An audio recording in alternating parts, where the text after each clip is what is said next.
2016, just 2 years back, it was more than 300 million people in India who had access to internet through their mobile phones.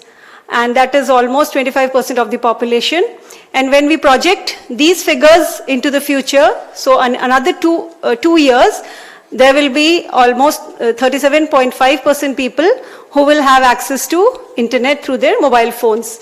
And by 2030, it is estimated that 1.1 billion people will have access to internet, and that out of that, 80% will be subscribing internet through their mobile devices. So this is a very important thing. And before I tell you about the apps, you'll be surprised to know that though it feels like that we have been using smartphones and the mobile apps for a lifetime, but it was just a decade back. So somewhere in 2008, 2009, that the mobile apps were made available to the consumers throughout the globe by the Google Play Stores and Apple App Services. And on the lighter side, when I shared this knowledge with my son, he was like very shocked, what's happening? Do you really telling me the truth? How was I even alive before 2008? So he went into an existential crisis. So that is true. So over the last decade, there have been leaps and bounds in technology and connectivity advances, which has led to a boom in internet-based mobile apps, which have literally changed our lives. So we are all stuck to our phones, updating ourselves, be it on WhatsApp, Facebook, or even any other forum. And there are millions of apps available. So these can be service-related apps, like for transportation or food services, social media, access to information. And then there are a lot of health apps. So everything has made life easier and faster. So there are millions of apps. Out of that, there are thousands of apps which are related to health services. And out of these thousands of apps for health services, almost 16% contribute for diabetes and lifestyle modification, which is just second to the app for mental health. So the apps for mental health are the maximum in the internet. So when coming to the apps related to diabetes and lifestyle modification, they are broadly divided into tracking and monitoring devices, which are where the patient can feed in their data of blood glucose, blood pressure, weight, and they can monitor their health status. Then there are dosing devices, dosing apps, and timely medication app, which will give notification, give reminders to the patients to take their medications in time, go for walking in time. And then, of course, lifestyle modification related apps on diet, education, and fitness. So when there are so many apps available, it is basically for self-management. So diabetes self-management is an important pillar, a very, very important pillar in management of diabetes. And each and every patient and their caretakers should be very clear with the concept of diabetes self-management. Now in the diabetes life, everything doesn't go smooth. So there are punctuations which can be stressors in the form of course, diagnosis of diabetes itself is a stressor. Then whenever they are hospitalized, they fall ill, or if there is any major event in their life, or even when they are diagnosed with any kind of complication. So these are the stressors. At such times, these patients, they don't, sometimes they may run away from their own care, and sometimes they become more aware of the problem, and they are more easy to manage. And during such time when patients are very stressed, they go out, they ask for external help, they need external help. So be it family support, support from the friends. So external help nowadays, when we are more connected in the virtual world than the real world, the blogs, the apps come in very handy. So because of these, the patients will not feel isolated in their struggle for diabetes control. So they can go through the various forums and blogs, and they can share their problems. So say in a WhatsApp group, they can just say my blood sugar has gone up very high, and somebody will advise go see your doctor. Or for example, they are connected to a continuous glucose monitor which has an app. So in real time, they can see what they are eating, how it is reflecting in their blood sugar levels, how their workup is affecting their blood sugar levels, and how it is affecting their blood sugar control. So connection of the devices to the meters, pumps, sensors, BP apparatus is very important. And then there are a lot of coaching and wellness apps. Again, these will help in their management over time. So some of the apps examples, one is Step Set Go. So this is where the SSG coins are awarded for each step the person takes. So almost 1,000 steps, one SSG coin. And these can be utilized for real merchandise. So they can get coupons or subscriptions through these SSG coins. So they can be used in place of money online. Then another is Noom Health and Weight. So here they have coaches, guides. So you can just feed in your data, what you're eating every day. And accordingly, they will advise you how much calorie you have to lose, how much calorie you've taken. So in which way you can lose calorie, mild, moderate, and intensive exercise will be advised. And then there will be some paid subscriptions also. Then One Touch Reveal, as the name reveals, it is for the glucometer. So it is connected to the glucometer and it will help you track your blood sugar levels. Then there are many more like Sugar Sense, Diabetes Connect, Health to Sync. This was the best diabetes app of 2018. So here you can log in your blood sugar, blood pressure, weight, medication, diet, exercise, mood through this app. So apps are not alone for the patients, it is also for the healthcare professionals. So we have to keep ourselves updated with the advances in therapy. So everything, new things are coming up every day. So each one of us has to keep ourselves updated. So CUPID is one such forum. So there are lots of things happening. So we can keep ourselves updated through apps like Medscape or Up to Date. And then there are many more. And now as the times change, the old concept of physician-centric is slowly changing into patient-centric approach. So patient is the person who decides what he wants and how they have to be treated. So lots of apps have been designed and they are there to provide better care to the patient. Now what happens is we may have a wrong conception that apps are not useful or the internet is not good. But of course, as more information, more tools, more power is there in the hands of the patient, we have to acknowledge it. We have to understand it and also make the patient understand it. And we don't have to take the drawbacks alone. We should understand how it is helpful, how it is useful. So we should look at the advantages of the whole thing. So we should inform the patient about the drawbacks and we should also tell how it is advantageous. So this will help us in providing them better care. Of course, this will be an additional work to the healthcare professional, but in the future, this will become an important job description for all of us, for all physicians. And healthcare physicians are still the deciding authority on the treatment, and we should make the patients understand that apps are just complementing your management, and they are not a substitute for a physician. So these are the apps for doctors like Medscape and Up to Date. So with everything I talked, we have drawbacks. So one important drawback is less tech-savvy individuals may not be comfortable in using apps. Then there will be people who may not be owning smartphones, who may not be having internet access, or who may not be very well-versed, not educated enough to use apps and feed their data. So those people cannot use the mobile apps. Then of course there is the problem with ethics related to data collection and security. And then in today's world where everybody wants instant gratification, so apps means you need a long-term commitment, which is quite troublesome. So over time, fatigue comes and we stop using the app, we stop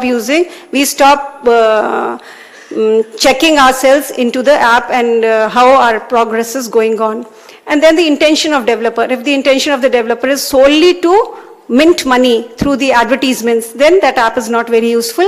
And then the evidence about the effectivity. So if there are errors in the algorithms, like there are lots of apps which will calculate your blood insulin dose according to what you have eaten, carb counting. So if there is any error in the algorithm of carb counting or insulin dosage, the patient will either go into hypo or hyperglycemia. Either way, it is harmful.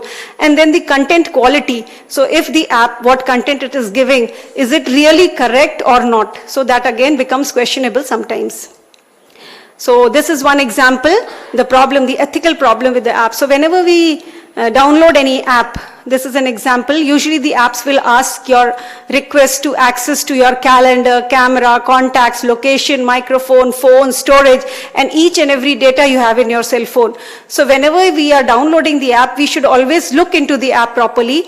And when you refuse, you have to deny all these things. We cannot. First, location you can give. Of course, when you're using maps, you need to give your location. So certain things are mandatory, but for each and every app, these things are not mandatory. And then there are some strange apps where when you don't give them this permission, the app will not open at all. So we have to look into this. This is just an example. So we have to see that our data, our stuff is safe. Our photographs, our videos are safe in our cell phone. So how to choose apps? So after all this, we should know how to choose an app. So it is just like diabetes treatment is tailor-made. It cannot apply, same thing cannot be applied to all. Same way, the apps are also individualized. It will depend on the type of diabetes, type of problem the patient is having, and what are the goals of the treatment, what do they want. So accordingly, the apps have to be individualized, and it's not necessary that one single app will be enough. So a patient may have to download 2 or more apps for their follow-up. And then before you download the app, you should ask the patient to read the favorable reviews. So there will be apps where in blue it will be written the editor's choice. So these may be a little better than the others, but it is not always true. And then we should always read the developer's information about the app, what they are giving, what is being provided in the app. Blindly we cannot download any app. And then the healthcare provider should be acquainted with the app before you advise your patients which app to download. So if patient is suggesting some app, we can always check it, help them to make a better choice. And we can always tell them to download the app for a short term, and then if it is agreeable, if it is all right, they find it comfortable, they can use it. Otherwise they can delete and start on some other app. And there are not many studies on these apps. That is one negative point. Very few studies of very short duration, almost less than 1 year. So most of the studies have been done, but they will be less than 1 year. So diabetes is a chronic disorder, it needs long-term studies. So when long-term studies are done, then we can help the choice can be made depending on the study results. And always there will be last update. So when was that app updated last? Older version should not be taken. So latest updated versions of the app should be downloaded. And then another thing about the apps is some are free, like many are free, but some of the apps, they will ask you a download fee and some will ask a monthly subscription. So, and then there will be a lot of in-app purchases available. So at the level of app developers, so of course they are a source of revenue for the developers. That's why they are just booming the market. The app developers should consult the patients and the doctors when they are making and improving the app, because finally it is they who are going to utilize it. So there is no point in making an app within a room without getting a feedback from the others. And of course they can partner with their healthcare providers, and effectiveness should be evaluated before the launch, and then it should be monitored after the app has come into the market. So there will be a lot of people who will download the app and then they will have queries or they will have comments. So the app developers should regularly answer those queries and reply to those comments. And they must allow for connectivity between the healthcare provider and the patient so that better care can be given to the patient by the physician. And they should refer to the existing and impartial scientific research data for any development of apps. So it should be a scientifically approved one. So these apps, this is one place which has been not much touched by the government. So national policies are required to regulate the data usage and social media and health sector, and the government can use it as a portal for promotion of awareness of various diseases and its complication and prevention. And this vast data will give a real-time diabetes registry to the government so that they can give a proper budget to each problem according to the registries. Now advantages we have seen, so it gives real-time patient-doctor connectivity, knowledge, power to both the doctor and the patients, and has a greater patient follow-up potential. Now in the future, we expect a lot of long-term studies on usefulness of the apps. A lot of research is needed to include any harm also done by use of any app, and then head-to-head comparison between different types of app is very essential. So to conclude, a well-suited app could transform a mobile phone into a medical device, helping to ease the burden of diabetes, preventing its complication, and improving a patient's quality of life. So probably it's worth a try. Thank you. So this is my tech support team. Thank you, Dr. Pushpa. In fact, I have chosen a topic which is absolutely necessary for the 21st century diabetologist. In other words, that is the practicing the physicians. See, nowadays you know very well, commuting is a big problem. because even look at Coimbatore, Chennai and other things, it's not that easy to go and see the doctor so frequently as you advise. In this scenario, these so-called these apps are absolutely mandatory. But only thing, it has got its own, I won't say disadvantage, some difficulties in implementing, because how many of us can afford to buy a smartphone, number one. Number two, whether we as a diabetology do have time to answer all those things, and vice versa, whether the patients, they do have time. Say for example, when we are quenching for water at the Chennai city, do we think it's possible? So these are all the things, but it is one day or other, it is going to be the order of the day. Everybody has to purchase that is so-called the smartphone and communicate with the diabetologist. Thank you once again, Pushpa, who has been working as an assistant professor of diabetology at Radisson Medical College. Next, since the next speakers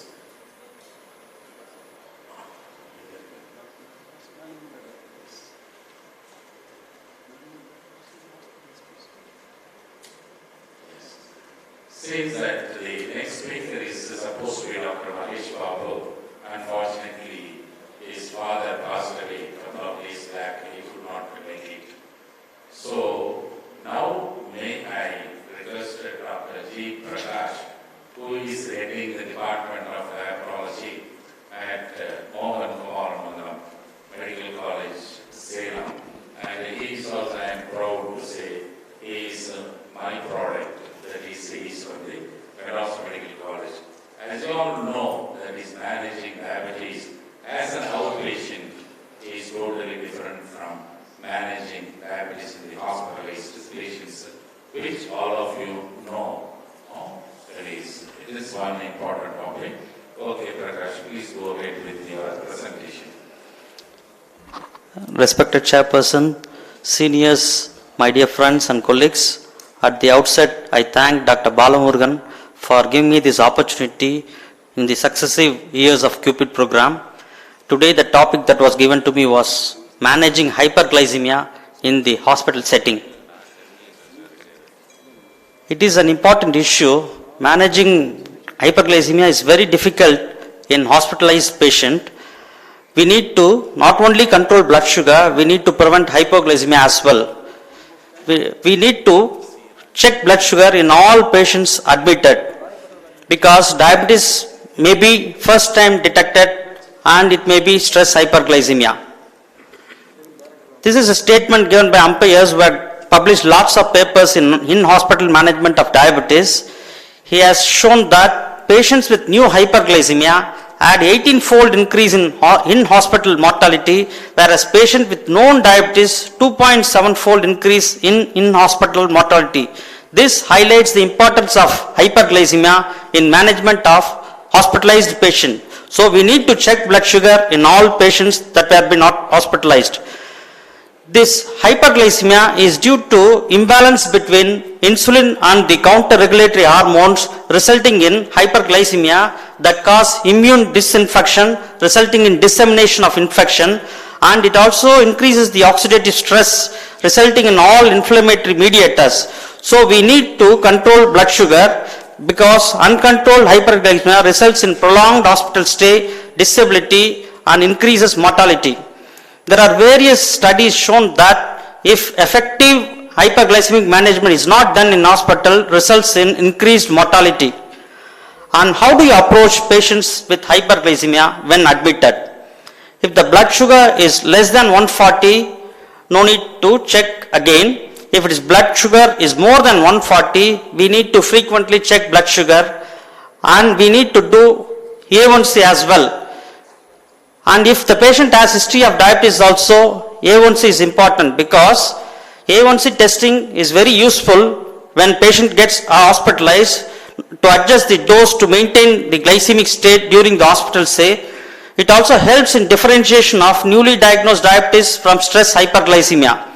and it facilitates design an optical regimen that has to be followed in hospital stay. What should be the glycemic targets for hospitalized patient with hyperglycemia? For majority of non-critically ill or critically ill patient, the range of blood sugar has to be maintained between 140 to 180 because the NICE sugar guidelines, NICE sugar study has shown that if you reduce blood sugar below 110, that results in increased mortality. So this, based on this study and various other studies, the target glycemic state should be between 140 to 180. You should not be very strict in very ill, terminally ill patients, and you must also take care of low blood sugar because hypoglycemia also causes increased mortality in hospital stay.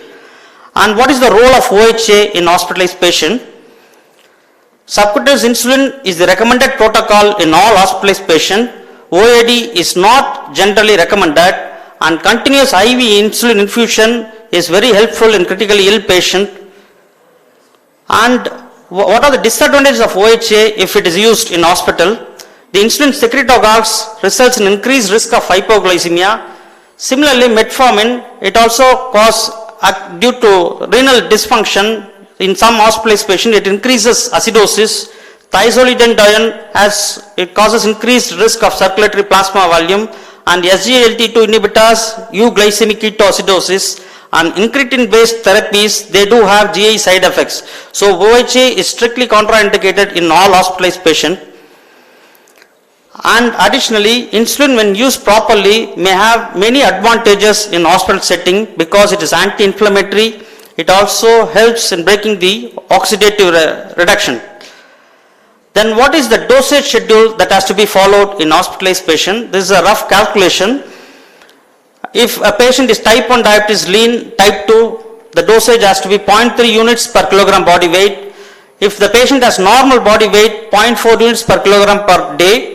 Moderate or overweight, 0.5 units. If you need to aggressive control or obese, 0.6 units per kilogram body weight. We need to measure the total daily dose, and half the dose has to be given as basal insulin. The rest of the half the dose has to be divided between each meal.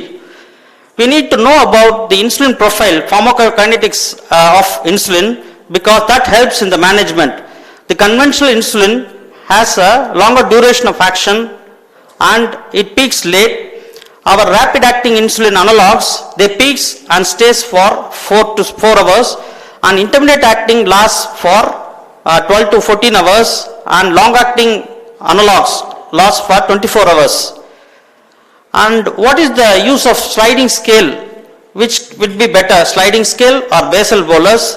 Here is a trial which stated that when compared to basal bolus, sliding scale insulin has a disadvantage of glycemic variability, whereas with basal bolus, the glycemic state is very well maintained.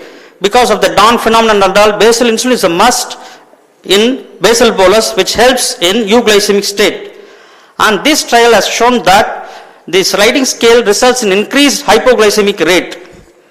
So what is the impact of fever in managing hyperglycemia? As you all know, fever is a stress response resulting in increased stress hormone release that results in decreased immune function, decreased wound healing, and increased oxidative stress. And fever can cause hyperglycemia or hypoglycemia. Hyperglycemia results in even ketoacidosis. So hyperglycemia due to stress of illness has to be managed, and similarly hypoglycemia may be caused due to decreased oral intake, decreased adrenal crisis and failures during hospitalized patient. And patient with insulin managed diabetes has to be adjusted according to the regimen. Most of the patient avoid drugs during fever period. That should not be done. We need to monitor and we need to give appropriate dose. Insulin treatment during fever is good because dose adjustment, fever patient has nausea and inability to take, and the illness it produced result in different diet and oral medication. And coming to how to manage patients receiving enteral or parenteral feedings, if the patient is on enteral feeding, we need to give short acting before this feeds and intermediate acting as a basal dose. We need to adjust the dose according to food intake and according to pre-meal blood sugar. And what should be the recommendations for elective surgical patients. Do not stop medication for short procedures like cataract surgery and all until you expected prolonged duration of surgery. Sulfonylureas can be withheld on the morning of the surgery. Metformin should be definitely stopped 24 hours prior to surgery, and check blood sugar before surgery and even during surgery and after surgery. And coming to nil per oral patients, ideally patients will have surgery early. All the patients posted for surgery, all diabetic patients has to be posted in as a first case or early morning. And nil per oral patients require 4 to 6 hours monitoring, and IV fluids has to be maintained to maintain the hydration status. And nil per oral on oral anti-diabetic medications with long duration are at risk for hypoglycemia. Ensure that the patient is not taking long-acting sulfonylurea. And the patient management of nil per oral is entirely different from type 1 and type 2. Since type 2 has a insulin reserve, they can very well be managed, but type 1 diabetes patient require basal insulin. And if patient is made for nil per oral, half the basal dose has to be given, then check blood sugar, then correction of blood sugar according to blood sugar with short-acting insulin. This is the latest ADA guidelines regarding diabetes care in the hospital recommendations. The recommendations state that perform an A1C on all patients with diabetes or blood sugar more than 140 admitted to the hospital, if not performed prior 3 months. And the another recommendation is we need to maintain blood sugar between 140 to 180. Even in majority of critically ill patient, you should not bring down blood sugar below 140 if the patient can tolerate, and if can be achieved very well without significant hypoglycemia, we can manage with the recommendation is between 110 to 140 milligram. And coming to insulin analogs and conventional insulin, which is better, there is no difference in glycemic control, but hypoglycemia is more with conventional insulin. And if the patient is on nil per oral or not taking orally, every 4 to 6 hours has to be measured blood sugar, and subcutaneous rapid or short-acting insulin analog can be given. Pre-mixed insulin is not recommended for in-hospital use. And what are the indications of bedside blood glucose monitoring? If the patient is on oral intake, we need to check pre-meal blood sugar and adjust the dose, short-acting insulin. The patient is on nil per oral, every 4 to 6 hours and short-acting insulin has to be given. If the patient is on intravenous insulin infusion, every 30 to 2 hours has to be measured. And there are certain hypoglycemic triggers during in-hospital stay. These are poor oral intake, which we need to take care of the patient, and similarly vomiting. Suddenly the patient may be made for nil per oral status, and timing of insulin is must in hospitalized patient. See to that the dose is given appropriately by the paramedicals, and suddenly the patient, the doctors may reduce the dose of steroid, so we need to see the steroid dose before giving insulin. And this is the levels of hypoglycemia that was stated in Diabetes Care Journal. Level 1 is glucose below 70 and more than 54 milligram. Level 2 is glucose below 54. Level 3 is a severe event characterized by altered mental and or physical status requiring assistance. And what regimen that has to be followed is recommended. In that it has been stated that basal bolus insulin regimen is an ideal regimen with addition of nutritional insulin in patients who have good nutritional intake. Sole use of sliding scale in inpatient hospital setting is strongly discouraged. Whether the role of CGMS continuous, that is continuous glucose monitoring system in hospital monitoring, studies have shown that this continuous glucose monitoring use did not improve glycemic control, but had detected quite a number of hypoglycemic episodes. But the ADA recommendations is that it doesn't recommend use of CGM in hospital settings. Thank you very much for your patient hearing. Thank you.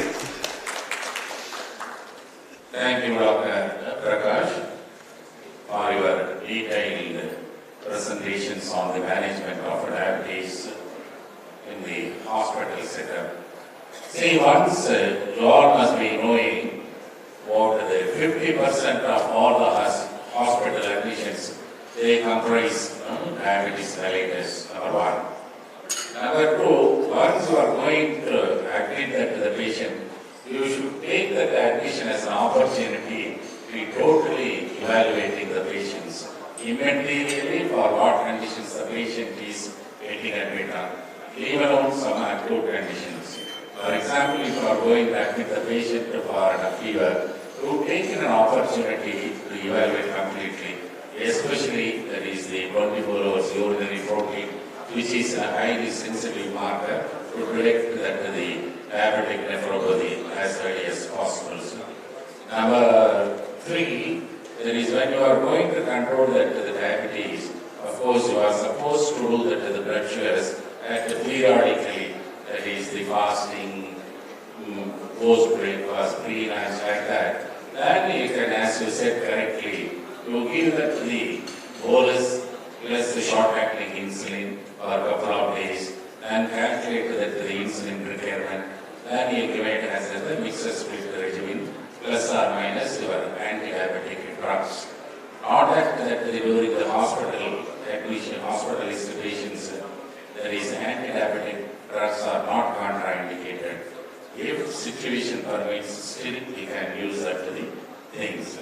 So thank you very much, Dr. Prakash, once again, for your elaborate explanations on your topic. Now, the topic is open for discussions. If you have got any questions, you can feel free to ask the questions.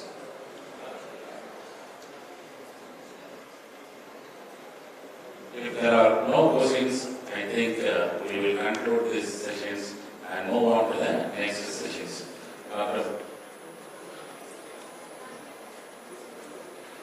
Thank you, doctors. Now, we request Dr. R. Ashokan to conduct the diabetes quiz.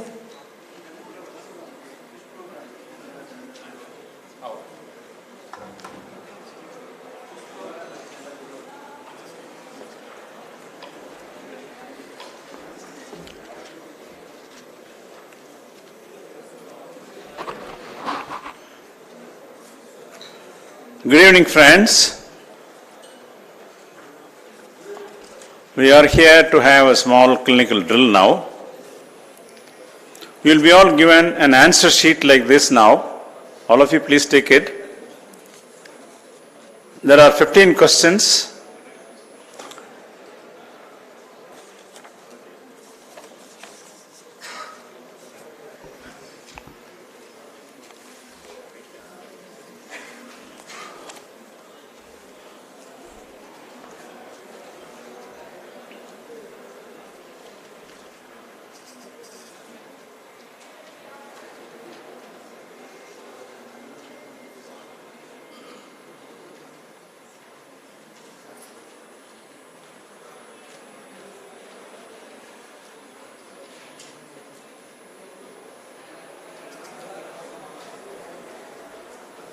Top 2 scorers will be rewarded.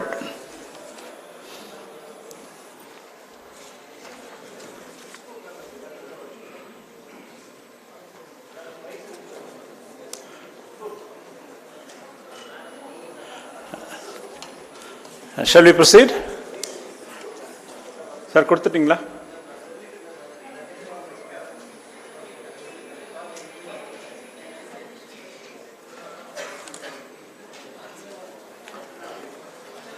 Please fill up your name, your cell number, and where you are coming from, and today's date. I request all of you to fill up your name, your cell number, your place, and today's date.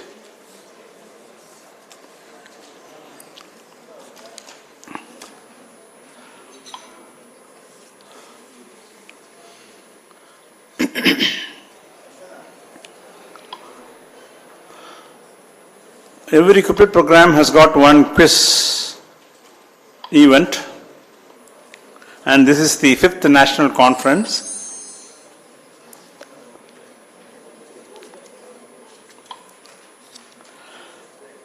Which of the following anti-diabetic agent is not associated with weight gain?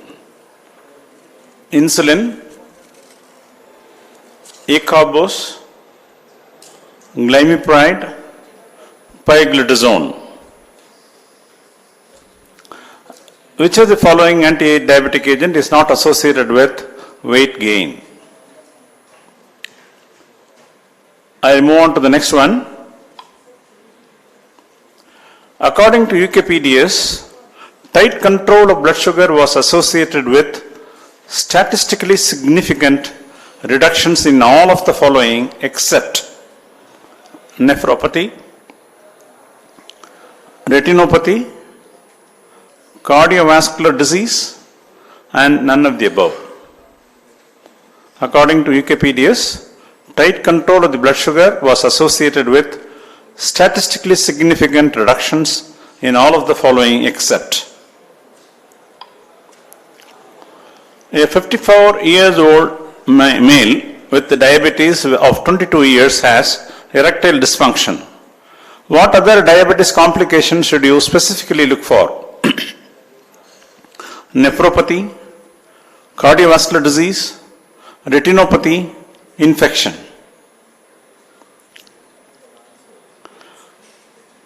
We will move on to the fourth question. Which of the following is a cloudy insulin?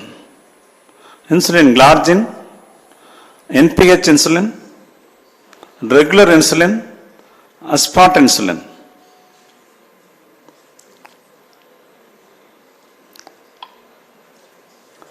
Which of the following oral anti-diabetic drug is recently being considered as a safe treatment option in pregnancy?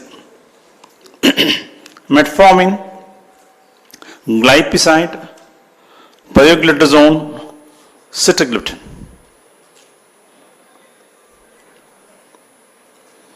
Question number 6. The first hormonal response to falling blood sugar involves shutdown of the insulin secretion, rise in the glucagon level, rise in the cortisol level, rise in the epinephrine level.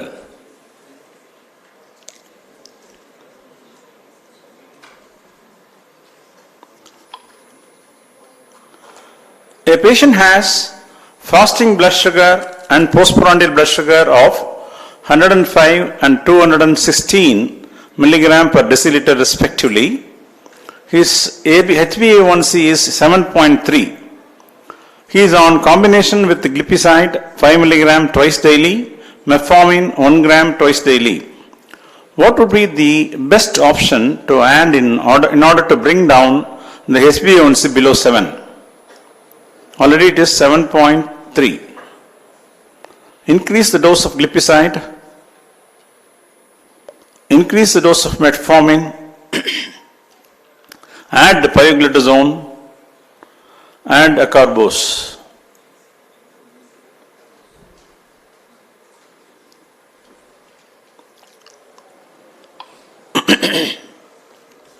A 28 weeks pregnant lady undergoes a GTT with 75 grams of glucose load, and her blood glucose values are 86 milligrams at 0 hours, 188 at 1 hour, 138 at 2 hours.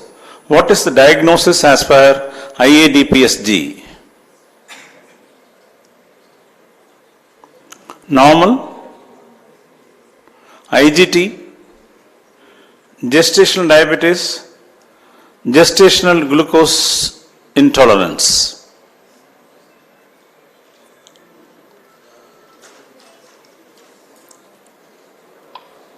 Question number 9. A diabetes patient is posted for cataract surgery. His fasting blood sugar and postprandial blood sugar are 115 and 174 milligrams per deciliter respectively. HbA1c is 6.9%. He is presently on glipizide and sitagliptin. Which is the ideal preoperative plan for managing his blood sugar level? Stop all OAD and start him on insulin.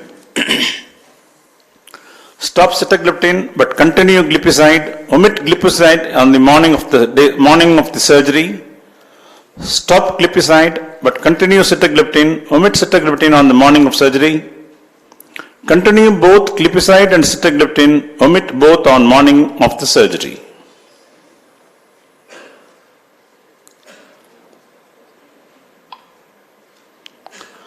A 46 years old male with diabetes for 7 years on tablet glipizide 5 mg twice daily, tablet metformin 500 mg twice daily, wishes to undertake Ramadan fast.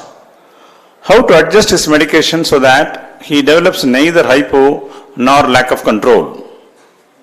Advise him not to fast at all. Advise him to reduce the dose of glipizide in the morning and continue metformin, and take the usual night dose of glipizide at the time of breaking the fast in the evening. I advise him to omit both glipizide and metformin in the morning and to take both tablets only in the evening. Advise him to stop all OADs for the duration of the fast. Question number 11. A 55 years old man with the estimated glomerular filtration rate of 39 ml per minute per 1.73 meter square CKD3 and serum creatinine 1.9 milligram with chronic hypertension and type 2 diabetes on metformin 500 milligram twice daily, celecoxib 200 milligram daily, nifedipine 30 milligram daily, and quinapril 10 milligram daily. Ultrasonography of the kidneys shows bilateral renal cortical atrophy. Discontinuation of which of the following medications in this patient's regimen is most appropriate? Metformin and celecoxib, nifedipine and celecoxib, nifedipine and metformin, nifedipine and quinapril.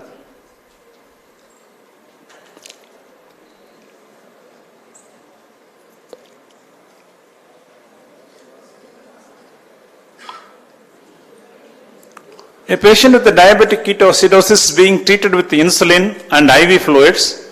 At the time of admission, urine ketone was 2+, but after 24 hours of treatment, they are found to be 4+. What does this imply? Inadequate fluid replacement, inadequate insulin replacement, inadequate potassium replacement, and not related to worsening of the condition at all.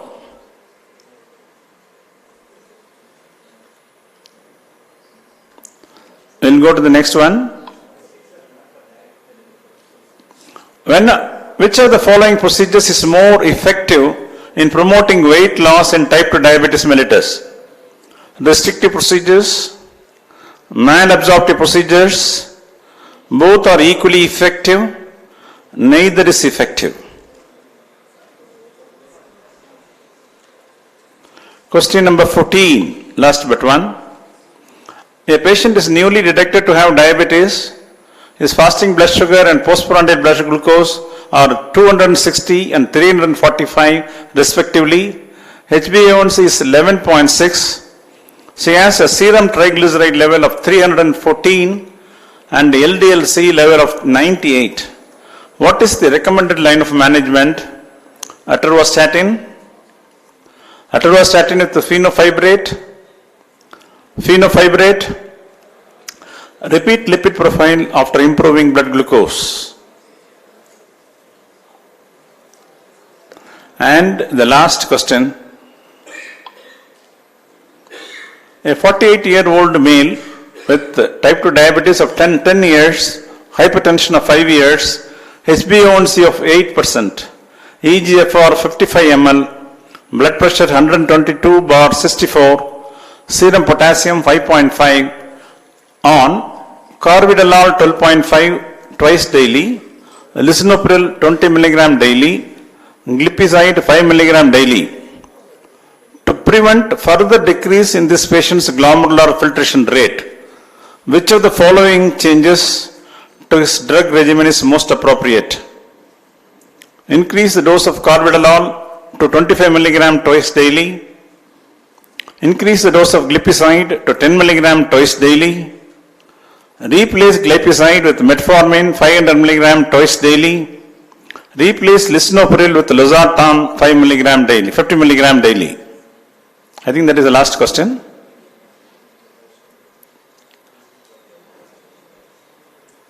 You want that set back?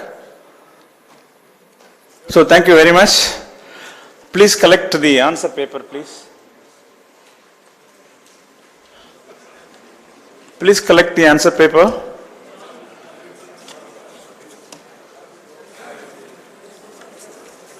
Sir, 5 more minutes, sir, please.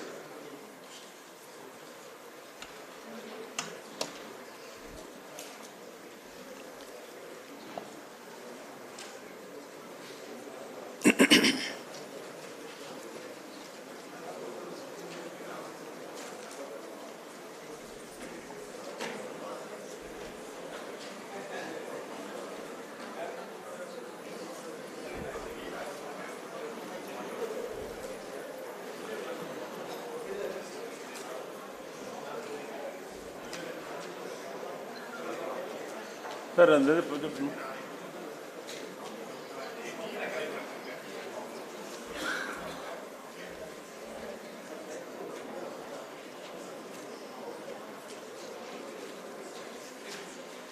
sir, please help me.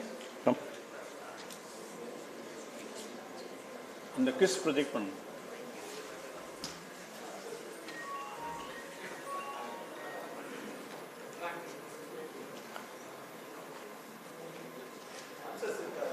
இதில் இருக்கு அந்த kiss பண்ணுங்க.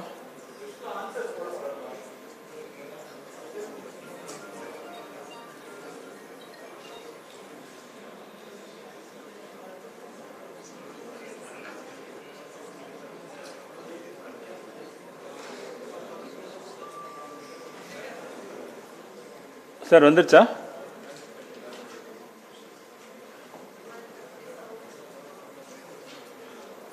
Ramurthy sir, please. Quiz போடுப்பா.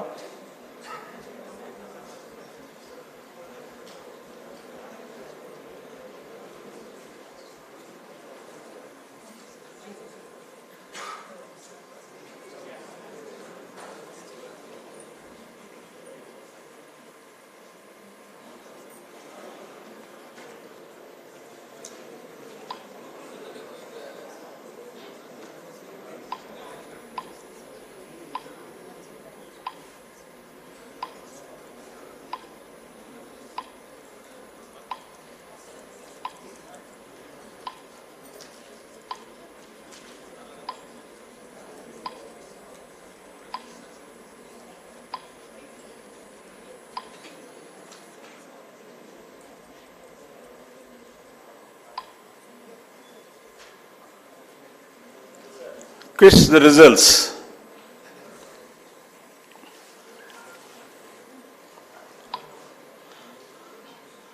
Which of the following anti-diabetic agent is not associated with weight gain?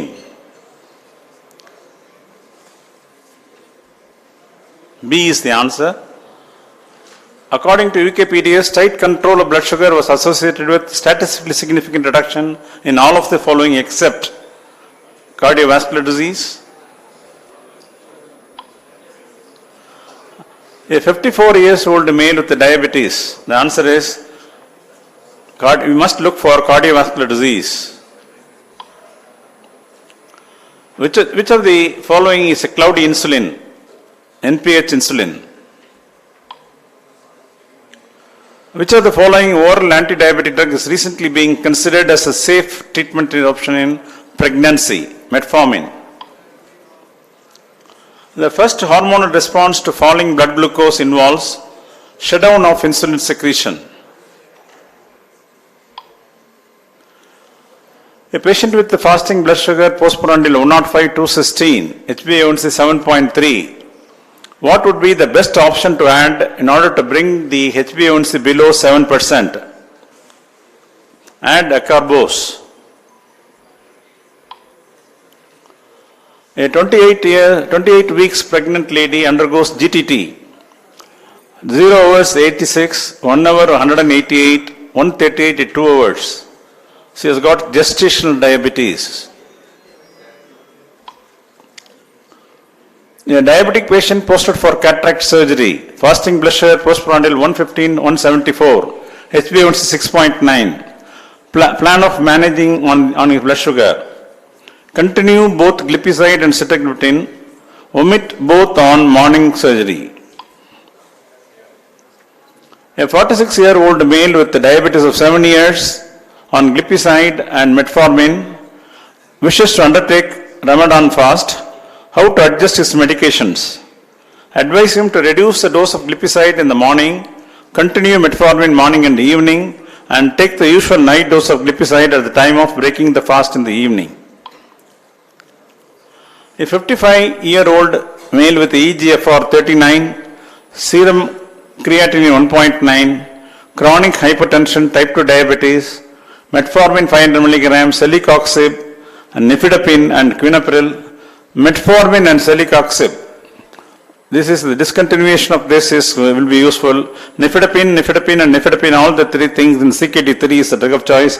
Quinapril is also another drug of choice. A patient with the diabetic ketoacidosis, after 24 hours the treatment they are found to be 4+. What does this mean? Not related to worsening of the condition. Continue the control of diabetes and then it will come out. Which of the following procedures is more effective in promoting weight loss? Metabolic malabsorption procedures of the metabolic surgery. A patient newly detected to have diabetes, fasting blood sugar postprandial 260 345, HbA1c 11.6, serum glyceride 314, LDLC 98. We have to repeat the lipid profile after improving the blood glucose. A 48-year-old male with type 2 diabetes of 10 years, hypertension 5 years, HbA1c 8, EGFR 55, BP 124, 122/64, potassium 5.5, carvedilol 12.5, lisinopril 20, glipizide 5 mg. To prevent further decrease in his glomerular filtration rate, we have to control his diabetes by increasing the glipizide. I think with that, I thank you very much for this opportunity. Thank you, sir. Now the seventh scientific session will be held, and the chairpersons are Dr. I. Periyandavar and Dr. Rajkumar. I kindly request the chairpersons to come on to the dais.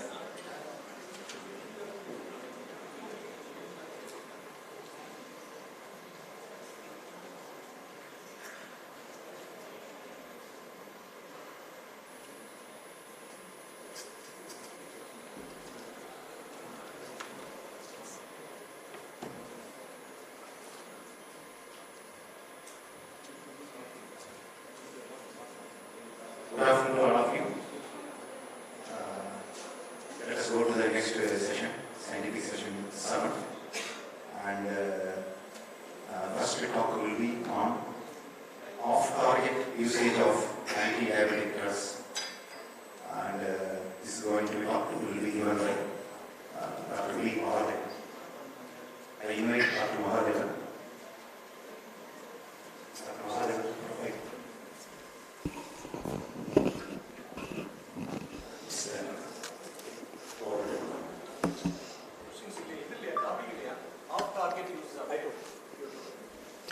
At the outside, I thank the organizing committee, scientific committee, as well as Dr. Balamurugan for providing this opportunity. My topic is off-target usage of anti-diabetic drugs. When the topic was allotted to me, I was a little bit confused. What is maybe off-target? Are we going to deal with the pleiotropic effect apart from glycemic control, or we going to deal with some other things? And I want to clarify here, so target here means it is a beta cells of the pancreas. So initial pathophysiological aspects of diabetes revolved around the beta cells. So all the drugs were coined to target this pathophysiology, not addressing any insulin resistance or something else. So off target is apart from beta cells. So I'm going to talk about the drugs that is going to reduce the glucose abnormality or correct the glucose abnormality without touching the major effect on the beta cells. So I can't cover all the armamentarium of diabetes mellitus. I'm going to give only a bird's eye view about the drugs available that is going to alter or repair the glucose homeostasis in a correct way. And as Indians, we are off target. We are going to meet the same wife. We are going to live with the same wife all the times. Instead, we rushes to our home. even the signal is in red. That sort of things, so we are not concerned, we are not targeted. And pathophysiology of diabetes also moved away from the beta cells to engulfing the alpha cells, the roles of alpha cells in the glucose homeostasis, and tissues like skeletal muscles, adipocytes, and the organs involvement like liver and kidney is a major counterpart, taking part in the glucose homeostasis, and which also necessitates the alternation of carbohydrate metabolisms, either reabsorptions, increased hepatic glucose production, everything contributes for the abnormal glucose levels that results in diabetes mellitus. And we know that it's a target here is the beta cells. As glucose enters into the beta cell, automatically calcium is going to influx into the cell. That promotes the insulin biosynthesis and exocytosis in the bloodstream. Same in sulfonylurea as meglitinides, where sulfonylurea as well as meglitinides is going to act in the circular receptor that invites the calcium entry into the cell, that promotes same as that of a glucose exocytosis of the insulin. And what are this? Only the sulfonylurea have an effect on the beta cells, or meglitinides have an effect on the beta cells.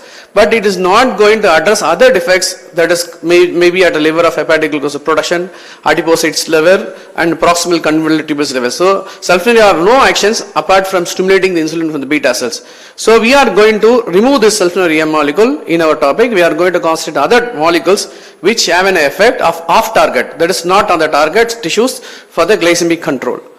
And metformin is a commonest drug. All the forums addresses metformin to be started whether the patient is lean or obese, and without, if there is, until there is contraindication. And for a long time, even when I do diploma diabetology, the role of major mechanism of metformin is not known, is unclear.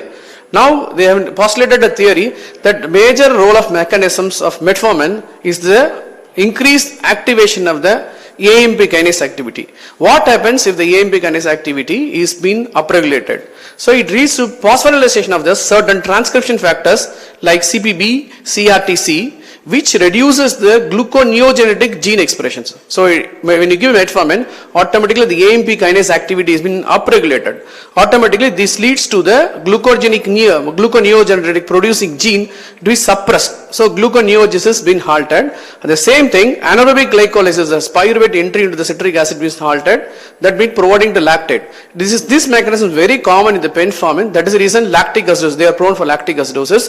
But this mechanism of action is not that much with this metformin. So automatically the glucose neogenesis, hepatic glucose production is halted by suppression of the gluconeogenic gene molecules productions. And not only in the beta cells or liver, it also having a great effect on the anti-inflammatory molecules. It is thereby reduces the tumor necrosis factor alpha and interleukin 6 level in the blood serums and endothelium, thereby giving way for breaking way for the insulin resistance. And also it increases the half-life of the endogenous GLP level. It has been postulated, and it had a favorable effect on the gut microbiota that leads to anti-inflammatory effect, and also reduces glucose uptake by the intestinal epithelial cells. And not only diabetes related problems also, it is somewhat of safer, especially in cardiac disease, because after rosiglitazone controversy only, US FDA mandated every drug has to go to CVOT, but metformin was there in the market before the rosiglitazone, which was not undergone any CVOT trials. But metformin is very safe. Initially, whenever patient admitted with myocardial infarction, we'll put on insulin, we'll stop metformin. But metformin can be easily continued or safely continued across this spectrum. Apart from anti-glycemic effects, it has a role in PCOS as well as GDM and non-alcoholic fatty livers, as going to addresses the insulin resistance, and it has an anti-proliferative effect, that minimal anti-proliferative, so it plays a role in some cancers like breast and colon and all, and anti-aging and neurodegenerative production is there. And let's talk about what happens with metformin when you give in the post-ACS, that acute coronary syndrome patients. It promotes, it halts the post-MI remodeling. So when the patients develop a myocardial infarction, the left ventricle going to remodel because of scarring and fibrosis, automatically going pay for remodeling. This reduces the remodeling. So ventricular remodeling has been halted, and ischemia-induced deperfusion injuries can be stopped, and endothelium activity, endothelium pro-inflammatory has been reduced, and same thing, LV hypertrophy has been halted. So it has a good safer effect even in a patient with the post-acute coronary syndromes. And all the trial, whether prospective or retrospective, ranging from equipedias to even CETOL, have clearly showed metformin is a safer drug, does not increase any cardiovascular mortality. In terms, it reduces the cardiovascular mortality up to 3 to 4 fold in patients with diabetes. Next is the pioglitazone. This is a drug of controversy from the day 1 till date. And pioglitazone, the major mechanism action is insulin sensitizers. So it is a major role, site of action is the adipocytes as well as skeletal muscle and liver. When the thiazolidine molecules get attached with the adipocytes, automatically it is going to activate or augment the PPAR activity, PPAR alpha gamma activity. That results in the transcription of more mRNA. That is in turn terms increases the insulin receptors. So number of insulin receptors. When you give pioglitazone, it is going to increase the insulin receptor, that way break the insulin resistance and reduce the sugar levels. And PPAR gamma is expressed in adipocytes and skeletal muscles and pancreatic beta muscles and vascular endothelium also. But due to weight gain and peripheral edema, and you must have a concern when there is an volleyball state, especially CKD stage 5 or heart failure patients. And fracture is very common, is distal radius fracture is very common, especially in post menopausal ladies. And urinary bladder concern is a controversial things which is going on to the market. Next is ingredient-based therapy. We have two molecules in this group. One is an injectable, another is an oral thing. Oral drug is called DP4 inhibitors, and injectable is a GP1 receptor agonist activities. And we know that GLP-1 or GIP are the intestinal hormones that is secreted from the intestine, ileum as well as jejunum, that has a two action on the pancreas. So this GLP and GIP is stimulated only when the patient consumes any food. It is hyperglycemia related, postprandial hyperglycemia related. Whenever the blood glucose increases, only this GLP and GIP is secreted from the intestine.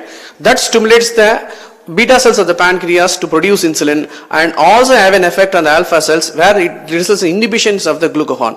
So one thing, they are going to reduce the gluconeogenesis by halting the glucagon from the beta alpha cells. At the same time, it is going to stimulate the insulin dependent on the glucose. What is the plasma level of glucose? It is going to depend on insulin, because the trigger for GLP and GIP is the food, the plasma glucose levels. If you are not going to dine, GLP, GIP is not going to do. But sulfonylurea, whether you eat or not, it is going to pump the insulin from the beta cells irrespective of the glucose levels. And in terms, this nutshell effects results in lowering of glucose. And what is the side effect is, GLP and GIP is it's a short acting drug which acts only for 5 to 10 minutes. It is degraded by the endogenous DPP4 enzymes. If you block this DPP4 enzymes by a drug, automatically the endogenous GLP half-life can be prolonged and lasting for 12 hours to 24 hours. This was invented, this was made for the emergence of the gliptin molecules.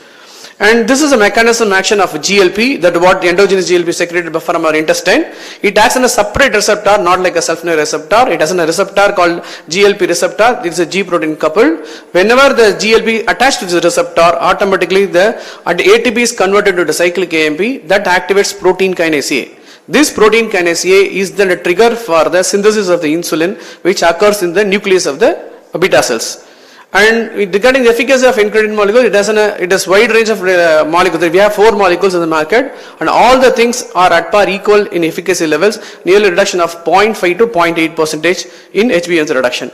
In summary, if you have a more affinity for DPP4 inhibitors, that results in less side effects, and some have an highest selectivity of DPP4 inhibitors. And whenever there is a coexisting complications, suppose renal impairment, linagliptin is safer drug. When there is hepatic impairment, we can give sitagliptin as well as saxagliptin. Vildagliptin should not be used. You must know vildagliptin should not be used in the case of hepatic failure. And dose reduction is recommended whenever you use sitagliptin in a case of a CKD, depending upon the EGFR. And regarding the CVOT of DP4 and all the drugs at par placebo, there is a reduction of MACE 4 point or 3 point or non-complicated or non-fatal MI, non-fatal stroke. And SAVE-AT-ME trial and EXAMINE trial showed a subtle increase in the incidence of heart failure in the patients taking saxagliptin and algoliptin. So that gave a mandatory warning by the AD in 2015. Thus, these drugs are prone to develop heart failure. After the TCOS trial, it has been clear that this group of drugs does not increase heart failure, and this drug can be safely given even the patients having a reduced or preserved ejection fraction failures. And this is a snapshot of GLP receptor, that is injectable agonist, and this leader and Excel trial have clearly showed this drug shows superiority. Now, so far DP4 inhibitor shows non-inferiority, but leader trial and Excel trial clearly showed this drug have superior in CV reduction when compared to the placebos. So, patients are prone for heart disease, having multiple risk factors. These molecules can be safely initiated because it halts the atherosclerotic vascular events in these patients. And what are the adverse effects of incretin therapy? As routine common drugs, that is nausea and diarrhea is very, very common. What is the major thing? Rashes, like Stevens-Johnson syndrome type of rashes are common in DP4 inhibitors. So whenever you want to start this molecule, please inquire patients have any episodes of skin, exfoliated skin lesions and all. If there is a possibility, don't start this molecule. And depending upon inhibition of DP4 groups, subgroups, like 8 and 9, there are possible immunomodulation, immunoregulation, suppression is there. That may be reason for nasopharyngitis. And hemorrhagic pancreatitis is a concern when the drug was introduced in the molecule, but of late we are not seeing that much of hemorrhagic pancreatitis in this molecule.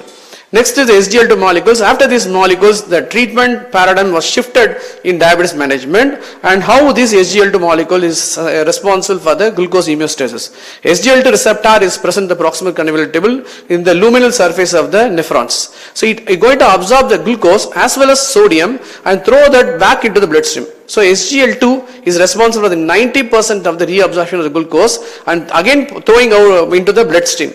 That way it is going to increase the vicious cycle of hyperglycemias.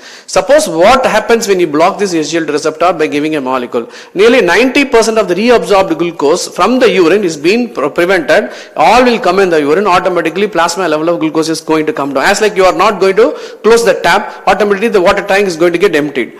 And after this molecule and after the robust CVOT trial data, this change eye opener of even a cardiologist are taking this molecule as a first line in patients having diabetes admitted with heart failure or diabetes patients admitted with coronary events. So treatment algorithm, initially we wanted to control the diabetes mellitus, but even these CVOT trials, they are kept as glycemic equippers. Whether you give this drug or a placebo, your sugar is not at all mandatory. What happens for the coronary events, what happens for the stroke will be the primary endpoints. And what is the peculiar role of this molecule? None of the drugs produce weight loss like this molecule. It is going to reduce the glucose calories in your body, automatically pave way for the mobilization of the free fatty acids stored in the blood, stored in the adipocytes to be used as energy. They compared with the placebo and sitagliptin. The waist central obesity, the surrogate marker for central obesity, waist circumference has been reduced compared with sitagliptin. Same, there is a weight loss is there as compared with the sitagliptins. And snapshot of SGLT trials, the patient having an established atherosclerotic vascular disease, this drug is going to be superior. It is going to reduce the second event. Suppose patient admitted with non-fatal MI, you can safely start this molecule. Patient admitted with heart failure, you can safely start this molecule. What happens? Patients at risk because of diabetes with smoker, diabetes hypertension. Are we going to justify this molecule, which is a common garden variety? All the patients coming to my clinic does not have an ACS, may have a diabetes and smoking, diabetes and hypertension, diabetes dyslipidemia. Are we justified giving this molecule? Yes, by few trials, by Credence trial, but Canvas and Declare-TIMI trial showed there is no much benefit regarding in a MACE event. But hospitalization for heart failure and CKD can be prevented. So diabetic kidney disease and heart failure can be prevented as per the Declare-TIMI trial, but there is no reduction of MACE events if the patient is at risk for developing. So any patient with acute coronary syndrome, any patient with stroke, you can boldly start any of these three molecules. If the patient is at risk, you have to judge whether this molecule can be beneficial or not. And you must be very cautious because it is more ketogenic, because it's going to increase the endogenous glucagon level that is going to produce ketones. Any ketone prone conditions like type 1 diabetes, pregnancy, starvation, infection, you should not start this molecule. Even EGFR less than 45, but Credence trial clearly show you can even start less than 30. And next is the alpha glucose inhibitor. As like stopping your renal absorption, it is going to stop the absorption of glucose from the intestine to the bloodstreams. So alpha glucose, whenever your glucose oligosaccharide has to be converted to monosaccharide, then only it can get absorbed. This conversion is done by the alpha glucosidase enzyme present in the intestinal border. By blocking this alpha glucosidase enzymes, automatically the conversion is halted. So automatic entry of glucose from the lumen to the bloodstream is being stopped. There will be reducing the postprandial hyperglycemias. And flatulence and abdominal discomfort are the common things we noted in these patients. Next, bromocriptine, the molecule come in the market, went out easily. It is mainly due to the reduced dopamine level in the hypothalamus in diabetes patients. Reduced dopamine increases to sympathetic adrenal activity. Increased sympathetic activity going to produce glucose insulin resistance, that is produced increased hepatic glucose output, increased lipolysis. Everything goes for hyperglycemia. Suppose if you give increased dopamine by giving a bromocriptine, this is dopamine analog, you can reverse this process by reducing the sympathetic nerve activity, by reducing the hepatic glucose output and all. Thank you very much for the patience listening. That's an excellent lecture, Dr. Bhagan. You have nicely covered the pathophysiological effects in type 2 diabetes, and followed by the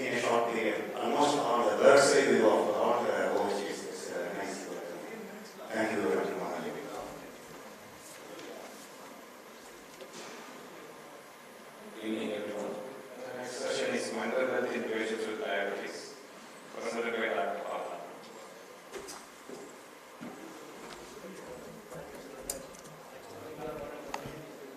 Slide.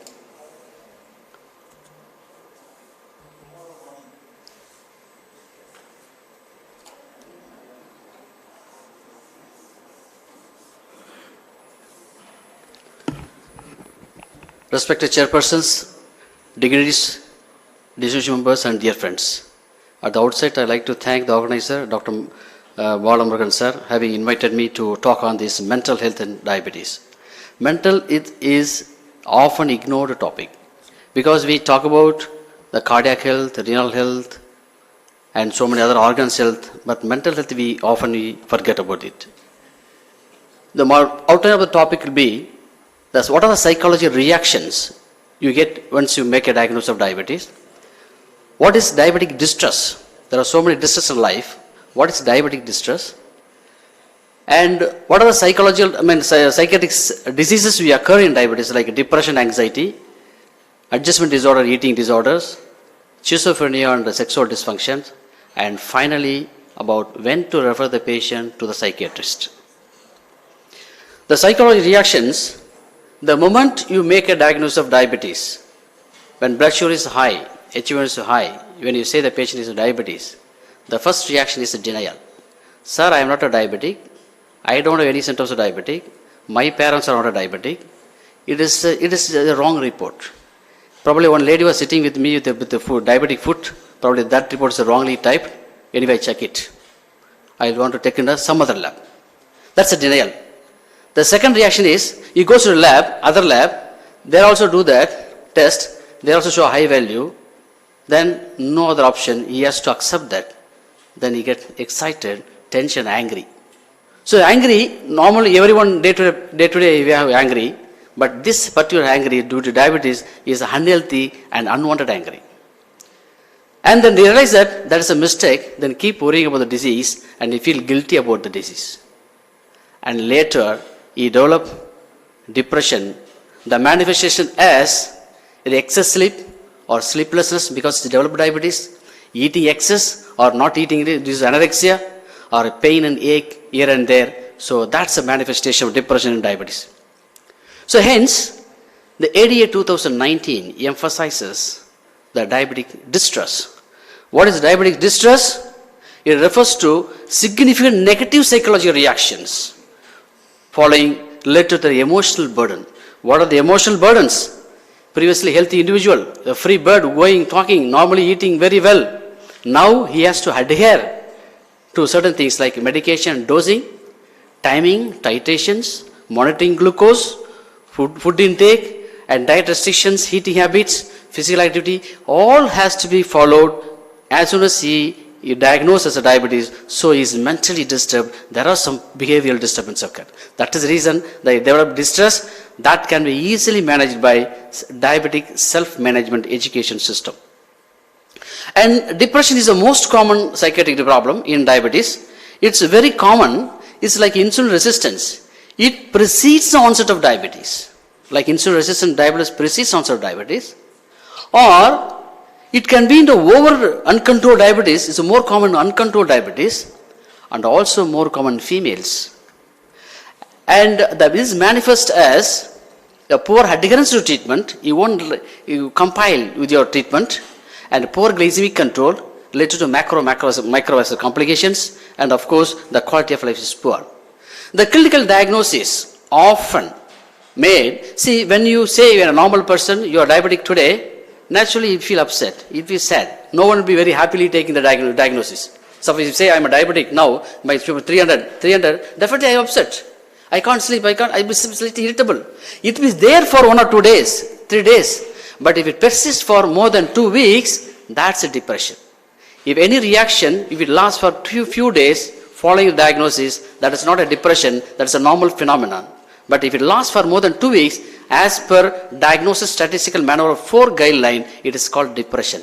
And most often, the spouse will diagnose depression than the physician.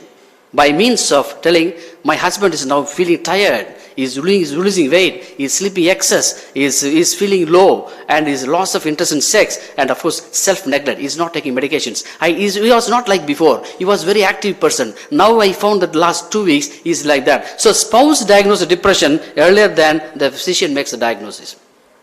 And of course, we have pharmacological treatment, and almost all antidepressants are safe and equally effective, but that depends on the drugs. Efficacy depends on the side effects only. The SSRI, selective serotonin reuptake inhibitors, are more effective, and because of the less side effect, and it also decreases the blood sugar by 20%.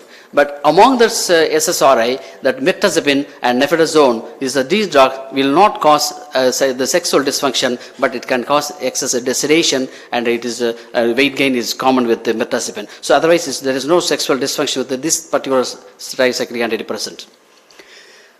Tricyclic antidepressants can be used, but the side effects are more. The dryness of mouth and the anticholinergic side effects are more. Among tricyclic antidepressants, nortriptyline is relatively safer, but almost all tricyclic antidepressants increase the blood sugar by 150%, except this lofipramine, which will not increase the blood sugar, even though it is a tricyclic antidepressant, by different mechanisms. And MAO inhibitors, it causes hypoglycemia, and of course, it should be avoided even in patients taking with tyramine that is coming for the cheese, butter, all of these. If it increases the blood pressure, it causes cheese hypertension. So MOI should be avoided in a patient with hypertension. And for them, in addition to the pharmacology therapy, the psychotherapy is very important, and in terms of you do individual counseling. So because the person is individual, he is having different individual problems, the family problems, or the psychiatric problems, individual counseling or group counseling. If group counseling means you'll feel happy because similar persons are like that, so you feel happy with sharing that problem with them. And of course, the cognitive behavioral therapy is the most important. That is nothing but, cognitive behavioral therapy is nothing but identifying the problem, giving solution for the particular problem. So that is nothing but problem solving strategies for the critical situations or problematic situations. That is more beneficial, and also you can teach them, think away the distorted belief. And of course, you have to teach about the interpersonal relation, focus on communications, because you feel aloof, you withdraw from the society, you make him to go along with the society and make them free communication, and of course, the social interaction you should make him to allow. So these are some psychological treatment you have to give in the depression.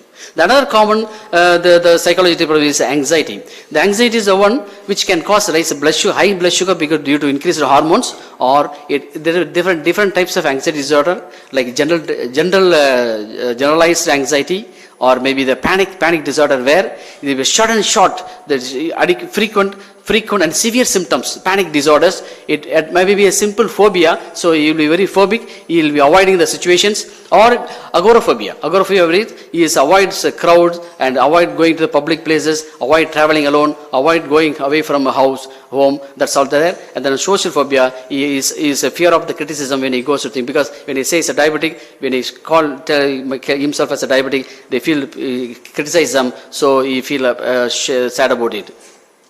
The symptoms of this thing will be since there is the somatic symptoms like a palpitation, sweating, tremor, or nausea, vomiting, sometimes epigastric sensation, and most of the time they feel that thought disturbance will be there. In very severely anxious panic patients, they say that I am catastrophic thoughts like I am going to die. The patients, they come out with, sir, something happening for me, I am going to die, I am going down, I am going to collapse. So something happening for me. That's a behavioral disturbance they have in panic disorders, so that you have to be careful. And when a treatment, you give, again, the cognitive behavioral therapy is very important, and you have to teach them the personal coping skills. How to cope up with the situations, you have to teach them, and it's found that it is both are beneficial. And drugs like the antidepressants, especially selective serotonin reuptake inhibitors, and benzodiazepine. Benzodiazepine, the advantage is to reduce the arousal threshold. If arousal threshold is high, it will not have a problem. If threshold is low, it will have similar symptoms, so it has to be the. And beta blockers are used when they have somatic symptoms like a palpitation, tremor, like that. Then another common problem in diabetic patient is that adjustment disorder. Adjustment disorder is commonly occurring not only with diabetics, non-diabetics also, immediately after marriage. And it comes and goes like this. He feels he won't be cooperating with the wife won't be cooperating with the wife. Their own thinking like that differently because of subjective distress. subject to stress and emotional disturbance will be there that leads to the complications and they won't understand each other, the adjustment problem will be there. So it manifests as anger, anxiety and depression, and finally it may lead to the unexpected complications. Though this can be overlooked by or treated by the high level of social support. You give the high social support, you allow him to ask freely questions, all the questions, and you address the questions, give him confidence, and you ask him to communicate anytime whenever he gets a problem, so that you can overcome this adjustment problem. And a few more disorders like eating disorder, anorexia nervosa, it is very common in young female, and they feel that it's low weight, thin weight.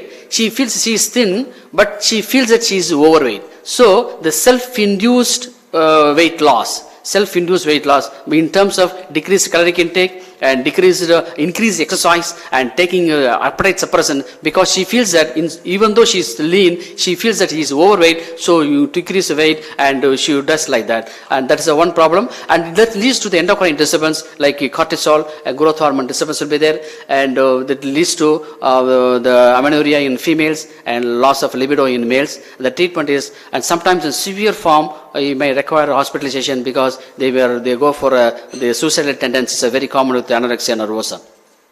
The opposite thing is that bulimia nervosa, where they feel that the self-imposed low weight threshold. Self-imposed low weight threshold. She feels she is obese, but she feels that she is having low weight, so she has to increase weight. So the persistent increased the threshold, irreversible craving for food, she will keep on eating, and thereby the poor control of diabetes, and we have poor HbA1c, and poor increase in macro complications. But this can be easily treated by the cognitive behavioral therapy. But what's important is you need minimum 20 sessions of cognitive psychiatric therapy, behavioral therapy to overcome this. If you give minimum 20 sets of cognitive behavioral therapy, 80% of time this can be overlooked. And in addition, probably she may require some dose of antidepressant as well.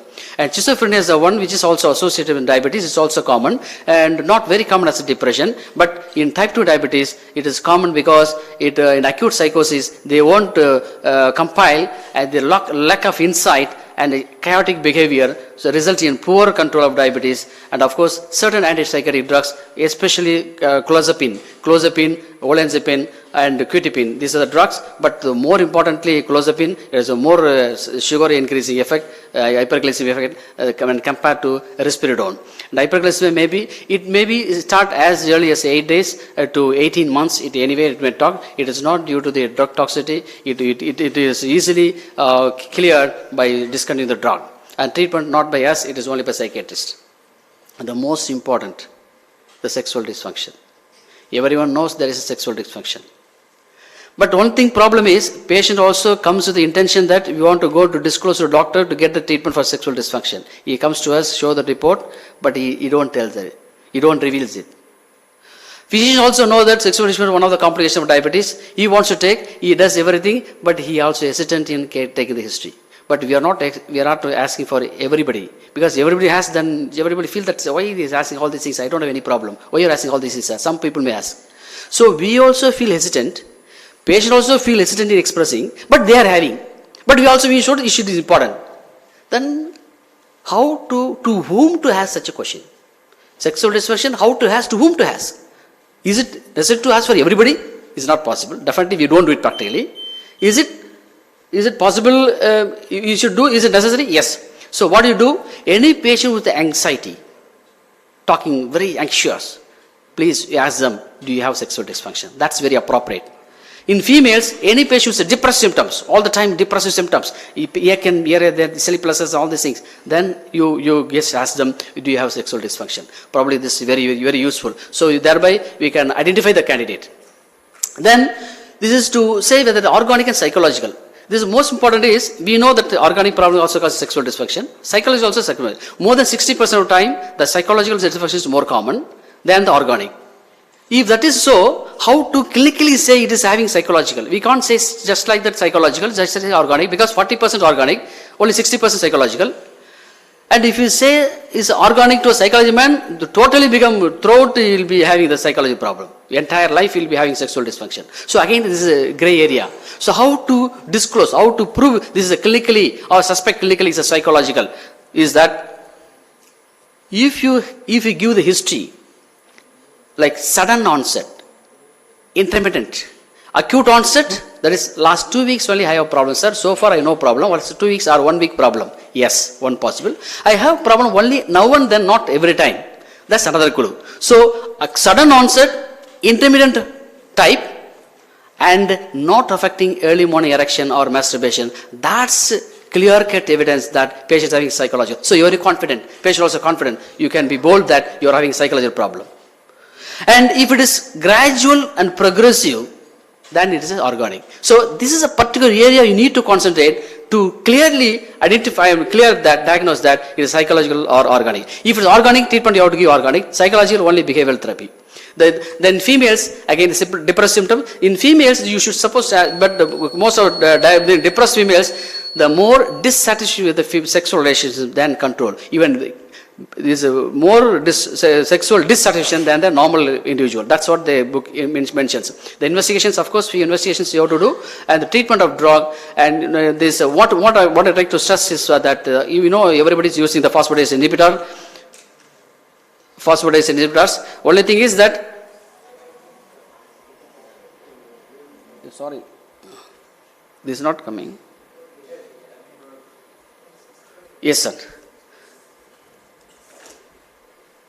The phosphatase, about one point I want to like to report is that sildenafil is that nitrate should not be used because it causes profound hypertension. Along with that, nicorandil and nebuvolol. These are the 3 drugs should not be used when you use sildenafil.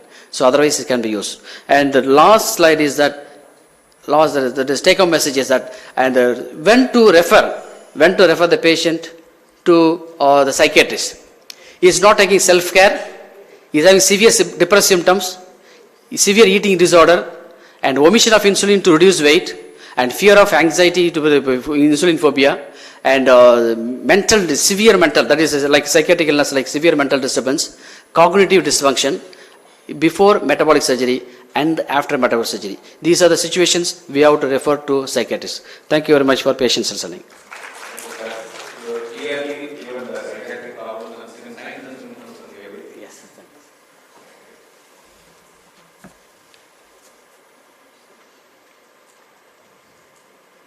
Next, I call upon Dr. Nidhyanand to give a lecture on diagnostic dilemmas in children and adolescents in diabetes. Good evening to one and all. I thank Dr. Balamurugan sir and his team for giving me this opportunity to talk about diagnostic approach and diagnostic dilemmas in diagnosing in diabetes in children and adolescents. Diabetes mellitus is one of the commonest chronic endocrine condition in children and adolescents. Although we thought of children and adolescents, diabetes means it's a type 1 diabetes mellitus, but due to lifestyle changes and various factors, nowadays the type 2 diabetes and other types keep on increasing. Although the type 1 diabetes was most common, up to 90 to 95%, type 2 and other types contribute to 5 to 10% of incidence. The type 2 diabetes and other types of diabetes increasingly recognized throughout even the children and adolescents. So whenever we're diagnosing type 1 diabetes mellitus atypical, you have to think about the children may have type 2 diabetes mellitus and other types. The characteristic symptoms, as all you know, polyuria, polydipsia, and weight loss, and behavioral disturbance. In case of suspecting DKA, diabetic ketoacidosis, may be respiratory distress and abdominal pain and altered level of consciousness. So moving into classification, broadly classified into type 1, type 2, type 3, and type 4. Type 1, as all you know, most common type of diabetes mellitus in children and adolescents due to beta cell destruction or antibody against the cells, immune mediated, and next type is idiopathic. The type 2, most common diabetes in adults and adolescents, is due to insulin resistance with relative insulin deficiency. The type 3, so many subtypes are there. Out of the type 3, common forms are maturity onset diabetes of young is due to mutation in the gene level. There is mutation in the transcription factors. MODI is usually called as MODI. 11 types are there. Next is neonatal diabetes. In neonatal diabetes, 2 types are there. Transient type and permanent type, again due to chromosomal defect. Next is genetic defects in insulin action. And next is disease of exocrine pancreas, maybe due to pancreatitis, trauma, or other toxin related, especially hemochromatosis or excess blood transfusion related. And endocrinopathies also leads to diabetes mellitus. Sometimes, usually commonly acromegaly, Cushing's syndrome, or pheochromocytoma or glucogonoma. Infections rarely leads to diabetes mellitus, like rubella, cytomegalovirus, and enterovirus. And other syndromes associated with diabetes mellitus, as you know, Down syndrome, Klinefelter's, Turner's, and Prader-Willi syndromes. And some drugs also, long-standing use of drugs may produce diabetes-like syndromes, especially insulin deficiency produced by beta-blockers, diazoxide, phenytoin, and L-asparginase, and insulin resistance by growth hormone and beta-adrenergic agonist. Both insulin resistance and deficiency caused by your glucocorticoids and nicotinic acids and protease inhibitors. Type 4, gestational diabetes mellitus. And some key features compared to adults in diabetes mellitus in children and adults. Usually type 1, the age of presentation will be 6 months to 18 years. Type 2, usually around pubertal period, rarely younger than 10 years, the presentation. The MODI, usually less than 25 years. The neonatal diabetes mellitus usually start within 6 months of life. Usually, features type 1 while diagnosing either may be incidental for admitting for any condition, for example, fever due to any cause, or maybe due to maybe diagnosed by means of any sick in respiratory distress by diagnosing raised glucose. Now we have to think about the diabetic ketoacidosis. Usually type 2, again, either due to symptoms or incidental finding, and some risk factors we are diagnosing like obesity and acanthosis nigricans, or those who are suspected polycystic ovarian syndromes or hypertension, those who are having, we have to screen for them. If we found that diabetes, we have to treat early. So, moving on to diagnosis. For diagnosis, both children and adults and adolescents, the criteria will be same for blood glucose levels. So, blood glucose. So, who want to screen the diabetes? Who to screen? So, screening of type 2 diabetes and other types of diabetes considered every 2 years using combination of tests. As everyone knows, glycosylated hemoglobin and fasting blood glucose or random blood glucose in children and adolescents with any of the following risk factors. In children, those who are attained puberty, 2 or more risk factors. In non-pubertal children, 3 or more risk factors. The risk factors include the obesity, the BMI, body mass index more than or equal to 95th percentile, or member of high risk ethnic group, example African, Arab, and South Asian children, and first degree relative with type 2 diabetes, and signs of insulin resistance, especially acanthosis nigricans, hypertension, and dyslipidemia, and those who are having non-alcoholic fatty liver disease, and those who are suspected polycystic ovarian syndrome, and while screening, those who are having impaired fasting glucose and impaired glucose tolerance, are those who are using some drugs causing diabetes mellitus, for example, atypical antipsychotic medications, you have to screen them.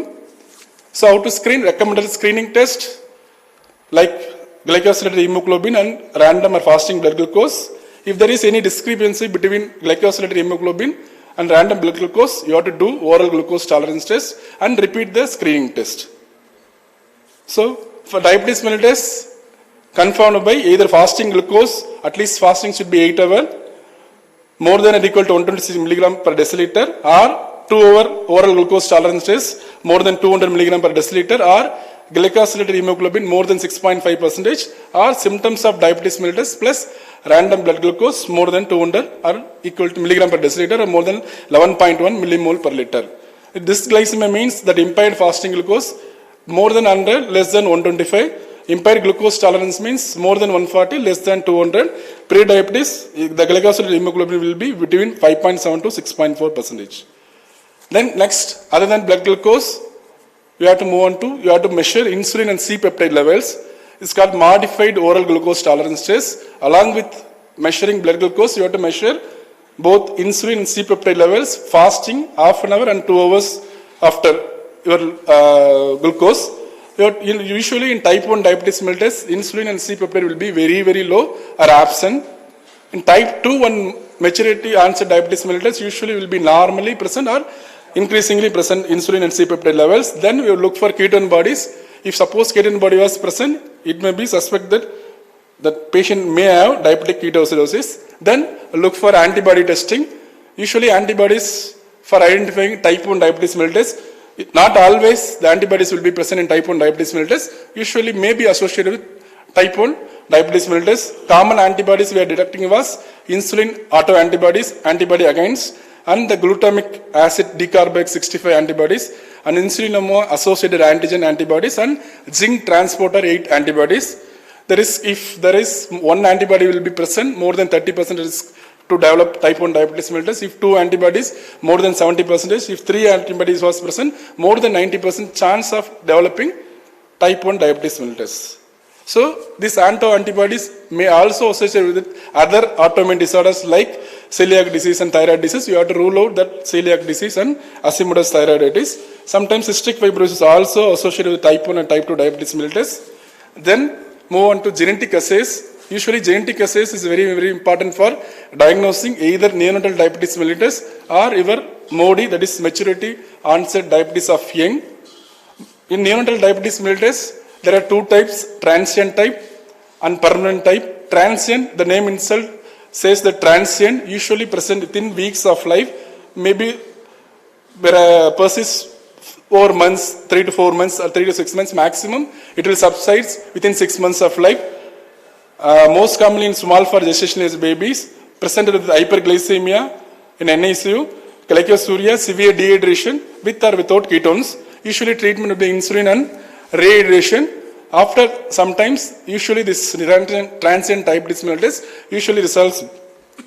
The gene mutated was your chromosome 6q24. There is overexpression of your PLA-GL1 gene. Then permanent neonatal diabetes mellitus, the mutation in the potassium gene involving insulin secretion, usually present from birth to 6 months. This type of diabetes mellitus persists throughout the life. The treatment should be lifelong. Next common form was your maturity onset diabetes of young. Several types are there. In this type, usually the defect was the transcription factor, except type 2, the glucokinase deficiency. This transcription factor is very, very important for insulin release from the cell. So many types are there, like hepatocyte nuclear factor, insulin promoter factor. So many nuclear factors for transcription of insulin release. So in this level, gene level, the cells was mutated. So insulin was not secreted properly. The insulin production was normal. So usually this MODY, maturity onset diabetes of young, usually presents before 25 years of life, usually autosomal dominant inheritance. Usually, if you retrospectively go for history, the 3-generation family will be affected by this type of diabetes mellitus. It's very difficult to diagnose either type 2 or MODY. We have to go for genetic analysis only. We'll rule out the MODY or type 2 diabetes mellitus. Because C-peptide and insulin levels will be elevated in both type 2 and MODY will be elevated. Out of these 11 types, MODY type 2, 3 and 5 was most common, 90% contributes to. Except MODY2, that is due to mutation in the glucokinase, all others due to defect in the various transcription factors.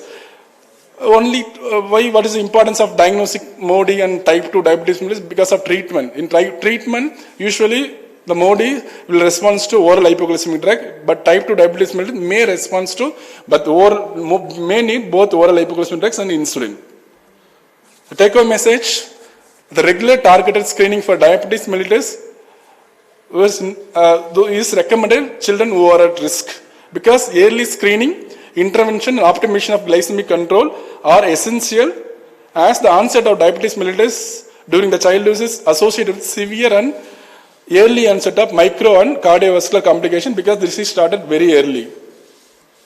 Suspicion of diabetes in a child should lead to immediate confirmation of diagnosis and initiation of treatment immediately to avoid likelihood of developing diabetic ketoacidosis, because management of pediatric diabetic ketoacidosis is entirely different from management of adult diabetic ketoacidosis, because the risk of developing cerebral edema was severe. So if you are not treating properly, the child may go for very serious complications. Some interesting case scenario I came across through my lifetime. So first number child, 11-year-old child, it's a known case of thalassemia major on regular blood transfusion, presented with, they came for regular blood transfusion with mild respiratory distress. We gave 1 unit of blood, but respiratory distress was not settled. Later we think of this child may have some other associated problem. So we investigated blood glucose shows that elevated levels and we assess for ketone bodies, say ketone body positive. So we treated diabetic ketoacidosis along with your blood transfusion. So always any respiratory distress not subsides, always go for blood glucose. If it's elevated, rule out diabetic ketoacidosis. Same way, asthma patients, respiratory distress, came for respiratory distress, treated with nebulization with beta-2 agonist and sometimes even steroids.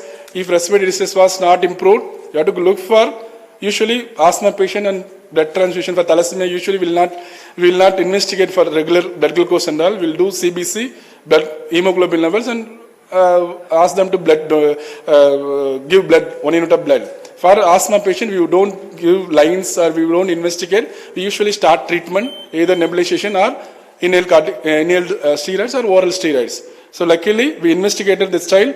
If not improvement of respiratory distress, we thought of elevated blood glucose and diagnosed diabetic ketoacidosis, and we treated promptly.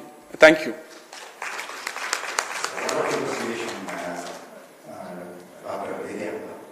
You have nicely mentioned about the various types of diabetes in the end, and you have nicely about investigations to do with it. Thank you. Now it's open for discussion. Audience.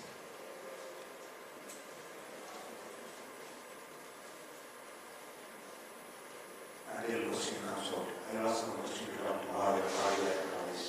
One patient comes to you with recurrent congestive chronic failure. How will you proceed? And what will be your preferred way of treatment? Cardiac failure with compensation or non-compensation. So non-compensated is volume problem, put the patient on insulin, low dose insulin is more sufficient. At the time, don't put the patient on ACL inhibitors. It is uncompensated patient admitted with acute foreign treatment. So those patients admitted compensated walking to your clinic for regular follow. Rather putting on insulin, you can suggest ACL inhibitors. And after TCOS, if you are patient, suppose you are starting on ACL inhibitors, patient is not on that patient, referred urinary patients on TCOS, can go for sitagliptin. TCOS regulation has reduced incidence of heart failure already.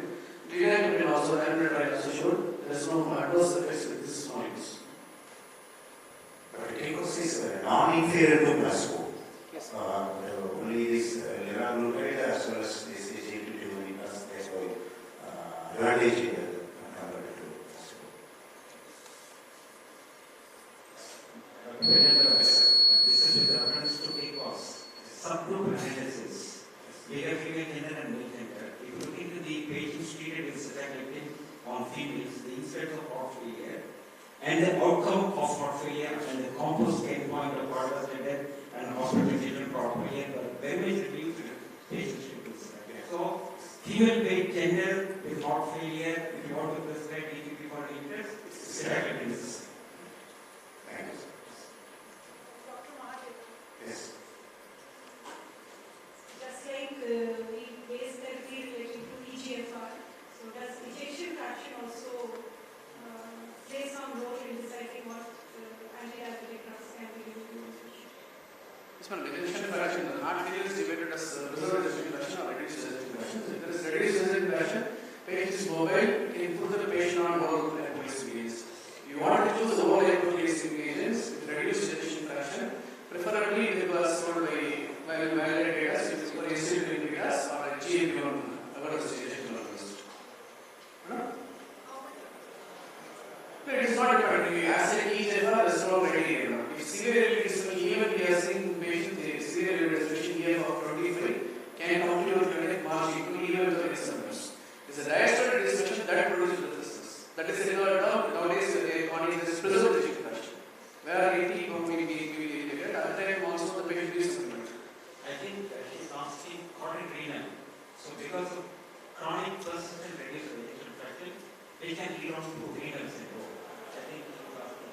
A combination of both. Cardiac syndrome is different, sir. Cardiac syndrome, because any cardiac failure patients, any cardiac failure under reduced EGFR can go for a reduced EGFR. By depending upon EGFR, are asking EF grading. There is no EF grading. EF grading only classified the EGFR is mild, moderate, severe. But drug dosage does not depend upon EGFR. Suppose he asked about by there is 4 types of cardiac syndrome. It is a theory part. Whenever EGFR is coming down, automatically EGFR may be come down as creatinine increases. At that time it was very cautious. After credential, I think canadian person is superior even in GFR less than 30. It's superior. Next is regarding atrial fibrillation. How common you come across atrial fibrillation among patients with diabetes and coffee diet? Diabetes is common, around 10% of people have, even in heart failure patients, 25% of people can develop atrial fibrillation. It is preserved ejection fraction. This is left atrial stretch that results atrial fibrillation, trigger for atrial fibrillation. The next question is, patient presented with reduced ejection fraction.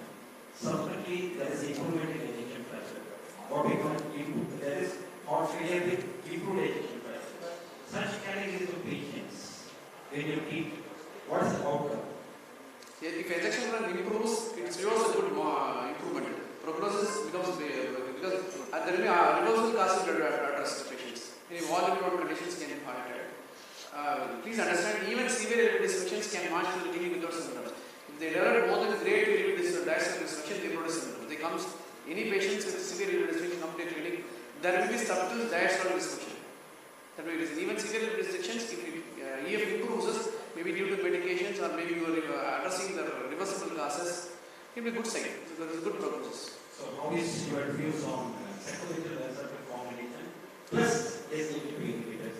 We don't have any data, but we have used really few number of patients of circular and well-started combinations. Intolerance is a question, and electrolyte imbalance is very difficult if you add with your canadian persons and others, because we don't have any data on what affects electrolytes.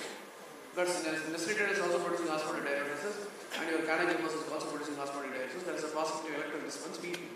We need some more data to address whether we can combine canadian person as well as Coimbatore. I think Emperor trial may show some highlight on this.